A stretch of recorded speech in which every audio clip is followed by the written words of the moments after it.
Hey y'all, Tiffany C here.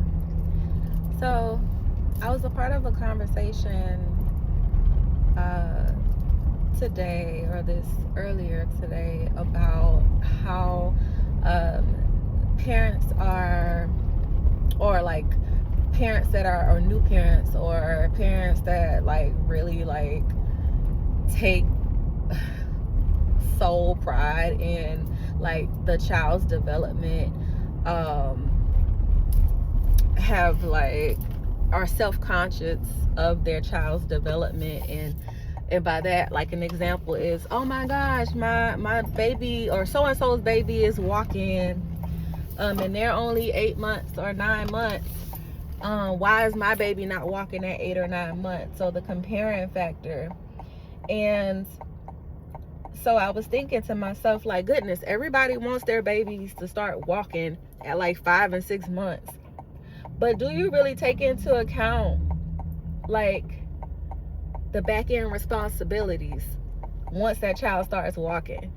Like, you've been carrying the baby around, everything's been so convenient for you. You don't have to worry about, you know, any other adversities when it comes to you doing all of the logistics of everything. But once that child starts walking, you have to hold their hand, you have to guide them and make sure that they're walking in the direction that you need them to walk in.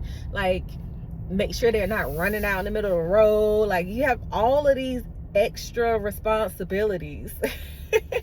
And people don't really realize that, because they're in such a rush to make their child rush into all these, preponderous growth points. Like, I just don't understand that. And I honestly didn't realize that until I had my first daughter. I'm like, oh my gosh, so and so's baby is walking. Why is she so stubborn? Why is she? And once she started walking, like, it legit was on something. I'm like, oh my gosh, I have to refigure out how to manage the logistics of how I'm going to transport my child when, we're out in public, or if I take her somewhere, or whatever it is. Like, I have to relearn how to care for someone other than myself, in that aspect. So, like, the scooch before you crawl, the crawl before you stand, the stand before you walk, like, that is there for a reason. That is there to help you prepare for what's to come. Like, for you to think about, okay, when this baby starts walking, I know that, they might not want to be in a stroller all the time, because they've learned this new skill, which is the walking. So all they're going to want to do now is discover this new skill. Who am I to, like, force them into a stroller? Like, I have to grow, along with them.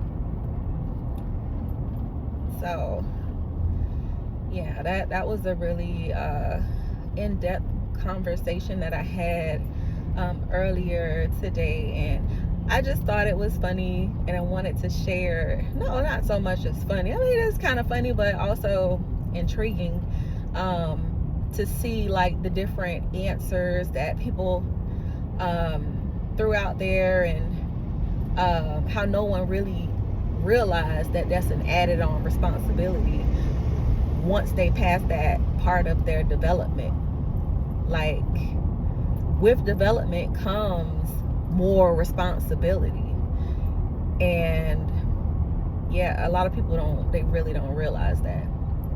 So with that being said, if you're a first time parent, or you're just like kind of like that person, you're comparing and contrasting your child up against another child or another parent's baby, or whatever the case is, like, really take a moment to, like, think about the back end logistics, think about the back end responsibilities, because, like, this is all like a learning, it's a learning curve for people who have never experienced that before.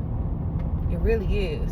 And not all children are the same. You might have a child that's like, oh yeah, you know, they start walking and they know how to walk in line with you. You know, they have no problem with following those directions come easy to them.